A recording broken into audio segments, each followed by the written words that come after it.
ಸರ್ಕಾರಿ ನಿವೃತ್ತ ನೌಕರ ಸಂಘದ ಸಮಾವೇಶಕ್ಕೆ ಆಗಮಿಸಿರ್ತಕ್ಕಂಥ ನಮ್ಮ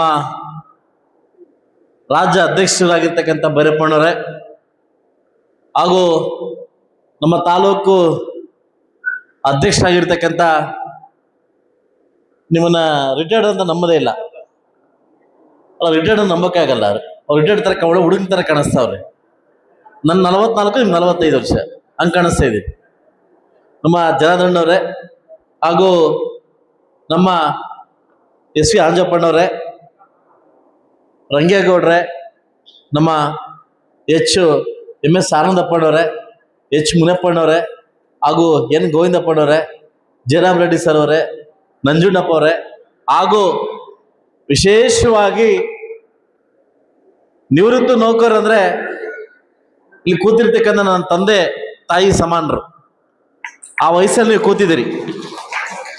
ಈ ಸಮಾವೇಶಕ್ಕೆ ನಿಮ್ಮ ತಂಡ ಬಂದು ಕರೆದಾಗ, ಇಲ್ಲ ಈ ಸಮಾವೇಶಕ್ಕೆ ನಾನು ಬರ್ತೀನಿ, ನಿಮ್ಮ ಮಾರ್ಗದರ್ಶನ ನಿಮ್ಮ ಆಶೀರ್ವಾದ ನನಗೆ ಬೇಕಾಗುತ್ತೆ.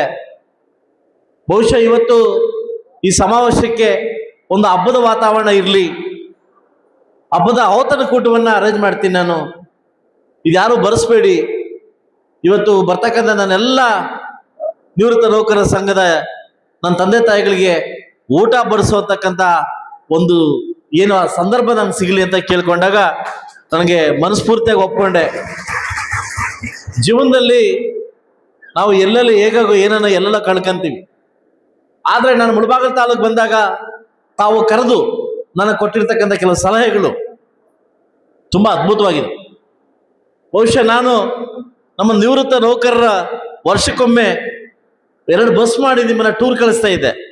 ಯಾಕೆಂದ್ರೆ ನೀವು ಯಾವಾಗಲೂ ರಿಟೈರ್ಡ್ ಆಗಿದ್ದೀರಿ, ಆ ಲೈಫಲ್ಲಿ ಇದ್ದೀರಿ, ಅದನ್ನ ಕಳಿಬೇಡಿ, ಒಂದು ಬೇರೆ ಬೇರೆ ಪ್ರಪಂಚ ನೋಡ್ಕೊಂಬನ್ನಿ ಅಂತ ನಾನು ಟೂರ್ ಕಳಿಸ್ತಾ ಇದ್ದೆ. ಆ ಭಾಗ್ಯ ಕೂಡ ನನಗೆ ಸಿಕ್ಕಿದೆ. ಆದರೆ ಇವತ್ತು ನಾನು ನೀವೊಂದು ಗಿಫ್ಟ್ ಕೊಡ್ಬೇಕಂತ ಬಂದೆ. ಅದಕ್ಕಿಂತ ಮುಂಚೆ ನಮ್ಮ ಜನಾರ್ದನ ಹರಾಜ್ಗೆ ಹೋಗ್ತಾ ಇದ್ರು, ಯಾರು ಎಷ್ಟು ಕೊಡ್ತೀರಾ, 10,000 20,000 ಅಂತ. ಅದು ಮುಖ್ಯ ಅಲ್ಲ. ನೀವು ಈ ವೃದ್ಧಾಪ್ಯ ಜೀವನದಲ್ಲಿ ಈ ಒಂದು ವಯಸ್ಸಲ್ಲಿ ನಿಮ್ಮ ಸ್ನೇಹಿತರ ಜೊತೆ ಕೂಡಿ ಒಂದು ಜಾಗದಲ್ಲಿ ಸೇರಿ ಸಕಲ ನಿಮ್ಮ ಏನು ವ್ಯವಸ್ಥೆಯನ್ನು ಮಾತಾಡ್ತಕ್ಕಂಥ ವ್ಯವಸ್ಥೆಗೆ ನಾನು ಈ ಕೂಡಲೇ ಮುನ್ಸಿಪಾಲ್ಟಿ ಕಡೆಯಿಂದ ಒಂದು ಸೈಟ್ನ ಅಲಾಟ್ ಮಾಡಿ ಆ ಸೈಟಲ್ಲಿ ನಿಮಗೆ ಒಂದು ಕಟ್ಟಡ ಕಟ್ಟಿ ನಾನೇ ಕೊಡ್ತೀನಿ, ನನ್ನ ಅನುದಾನದಲ್ಲೇ ಕಟ್ಟಡ ಕಟ್ತೀನಿ ಅಂತ ನಾನು ಮಾತು ಕೊಡ್ತಾ ಇದ್ದೀನಿ. ಯಾಕೆಂದ್ರೆ ನಾನು ಶಿವಮೊಗ್ಗದಲ್ಲಿ ನೋಡಿದೆ. ನೀವು ಹಲವಾರು ಬಾರಿ ನಿಮ್ಮ ಹತ್ರ ಹೇಳಿದೆ. ಶಿವಮೊಗ್ಗದಲ್ಲಿ ಸಮಾವೇಶಕ್ಕೆ ಹೋದಾಗ ಬಹುಶಃ ಒಂದು ದೊಡ್ಡ ಕ್ಲಬ್ ಕಟ್ಟಿದ್ರು. ಯಾರ್ದು ಕ್ಲಬ್ ಅಂತ ಕೇಳಿದೆ, ರಿಟೈರ್ಡ್ ನೌಕರದು ಅಂತಂದ್ರು. ಬಹುಶಃ ಆ ಕನಸು ಅವತ್ತು ಹುಟ್ಟು ನನಗೆ. ದಯವಿಟ್ಟು ಇದನ್ನು ನಾನು ಮುಳಬಾಗಿಲಲ್ಲಿ ಮಾಡಬೇಕು.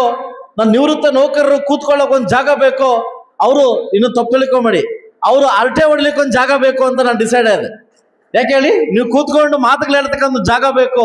ಸೊ ಅದಕ್ಕೋಸ್ಕರ ಈ ಕೂಡಲೇ ಮುನ್ಸಿಪಾಲ್ಟಿ ಸುತ್ತಮುತ್ತ ಲೇಔಟ್ CS ಸೆಟ್ ನ ತಗೊಂಡು ಆ CS ಸೆಟ್ ಅಲ್ಲಿ ನನ್ನ ಅನುದಾನದಲ್ಲೇ, ನಿಮ್ ದುಡ್ಡು ಒಂದು ಬೇಡ, ನನ್ನ ಅನುದಾನದಲ್ಲೇ ನಿಮ್ಗೆ ನನ್ನ ಇರೋ ಒಳಗಡೆ ಅದು ಉದ್ಘಾಟನೆ ಮಾಡಿಕೊಟ್ಟು ಹೋಗ್ತೀನಿ. ನಾನು ಇವತ್ತು ಮಾತು ಕೊಡ್ತಾ ಇದ್ದೀನಿ. ಒಂದಂತೂ ನಿಜ, ನನ್ನ ತಂದೆ ತಾಯಿ ಕಲಿಸಿರ್ತಕ್ಕಂಥ ವಿದ್ಯೆಯಲ್ಲಿ ಇನ್ನೊಬ್ಬರಿಗೆ ಮೋಸ ಮಾಡೋಂತ ಕಲಿಸಿಲ್ಲ, ಇನ್ನೊಬ್ಬರಿಗೆ ಮೋಸ ಮಾಡೋದ ನನ್ನ ತಂದೆ ತಾಯಿ ಕಲಿಸಿಲ್ಲ. ಒಂದು ಕಡೆ ಇದ್ದು ಇನ್ನೊಂದು ಕಡೆ ದ್ರೋಹ ಮಾಡೋಂತ ಯಾವತ್ತು ಕಲಿಸಿಲ್ಲ. ಈ 2 ವಿದ್ಯೆಗಳಿಂದ ಬಹುಶಃ ನಾನು 40 ವರ್ಷಕ್ಕೆ ನಾನು MLA ಆಗಿದ್ದೀನಿ. 34 ವರ್ಷಕ್ಕೆ MLA ಆಗಕ್ಕೆ ಬಂದೆ ನಾನು 18ನಲ್ಲಿ. ಸದ್ಯ ನಾನು ಸೋತೆ. ಕೆಲವರು ಕರೆದು ನನ್ನ ನೌಕರ ಕೆಲವರು ಕರೆದು ಫೀಲ್ಡಲ್ಲಿ ನನ್ನ ಮನೆಯಲ್ಲಿ ಕೆಲವು ಸಲಹೆ ಕೊಟ್ಟಿದ್ದಾರೆ.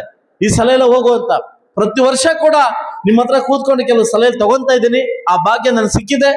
ಖಂಡಿತವಾಗ್ಲೂ ಕೂಡ ಮುಂದಿನ ದಿವಸ ಅಭಿವೃದ್ಧಿ ಕೆಲಸ ಮಾಡ್ಲಿಕ್ಕೆ ಹೊರಟಿದ್ದೀನಿ. ನಿಮ್ಮ ಸಹಾಯ, ನಿಮ್ಮ ಒಂದು ಆಶೀರ್ವಾದ ಇದ್ರೆ ಸಾಕು ನನಗೆ. ಖಂಡಿತವಾಗ್ಲೂ ನಾನು ಭೈರಪ್ಪಣ್ಣ ಮಾತಾಡ್ತಾ ಇದ್ರು, ಸರ್ ನೀವು ಇನ್ನೂ ಯಂಗ್ಸ್ಟಾರ್ ಇದ್ದೀರಿ, ಒಳ್ಳೆ ಕೆಲಸ ಮಾಡಿ ಸರ್ ಅಂತ ಹೇಳ್ತಿದ್ರು. ಇಲ್ಲ ಸರ್, ನಾನು ಇವತ್ತೇನೋ ಹೇಳ್ಬೇಕಂತ ಬಂದಿದ್ದೀನಿ, ಹೇಳ್ತೀನಿ. ಅವ್ರು ಕೇಳಿದ್ರು ಒಂದು ಕನ್ನಡ ಕಟ್ಕೊಡಿ ಅಂತ. ಇಲ್ಲ ಸರ್, ಆಲ್ರೆಡಿ ನಾನು ಮನಸ್ಸಲ್ಲಿ ಬಂದ್ಬಿಟ್ಟಿದೆ. ಆದಷ್ಟು ಬೇಗ ಒಂದು ಇದು ಕೊಟ್ಟು, ಏನು ಜಾಗ ಕೊಟ್ಟು, ಆ ಜಾಗದಲ್ಲಿ ನಂದ ಅನುದಾನ ಹಾಕಿ ನಾನು ಒಂದು ಬಿಲ್ಡಿಂಗ್ ಕಟ್ಕೊಡ್ತೀನಿ ಅಂತ ಹೇಳಿದ್ದೀನಿ. ಖಂಡಿತವಾಗ್ಲೂ ಮಾಡ್ಕೊಡ್ತೀನಿ ಅಂತ ಹೇಳ್ತಾ ಈ ಸಮಾವೇಶಕ್ಕೆ ತಾವೆಲ್ಲ ಬಂದಿದ್ರಿ. ಸುಮಾರು 200-300 ಜನ ಈ ಸಮಾವೇಶಕ್ಕೆ ಬಂದಿದ್ರಿ. ಎಲ್ಲರೂ ಕೂಡ ಔತಣ ಕೂಟವನ್ನು ಸ್ವೀಕಾರ ಮಾಡಿ ಇಲ್ಲಿಂದ ತಾವು ಸಂತೋಷದಿಂದ ಹೋಗ್ಬೇಕಂತ ಹೇಳ್ತಾ, ನನಗೆ ಈ ಸಂದರ್ಭದಲ್ಲಿ ಅವಕಾಶ ಕೊಟ್ಟಿರ್ತಕ್ಕಂಥ ಎಲ್ಲ ನನ್ನ ನೌಕರಸ ತಂದೆ ತಾಯಿಗಳಿಗೆ ಒಂದ್ಸುತ್ತಾ ಈ ಕಾರ್ಯಕ್ರಮಕ್ಕೆ ಬರಮಾಡ್ಕೊಂಡು 4 ಮಾತಾಡ್ಲಿಕ್ಕೆ ಅವಕಾಶ ಮಾಡಿಕೊಟ್ಟಿರ್ತಕ್ಕಂಥ ನಮ್ಮ ಅಧ್ಯಕ್ಷರಾಗಿರ್ತಕ್ಕಂಥ ಜನಾರ್ದನ್ ಮತ್ತು ಅವ್ರ ತಂಡಕ್ಕೆ ನನ್ನ ಶಿರವಾಗಿ ನಮಸ್ಕರಿಸುತ್ತ ನನ್ನ ಮಾತು ಮುಗಿಸಿ ಒಳ್ಳೆಯದಾಗಲಿ.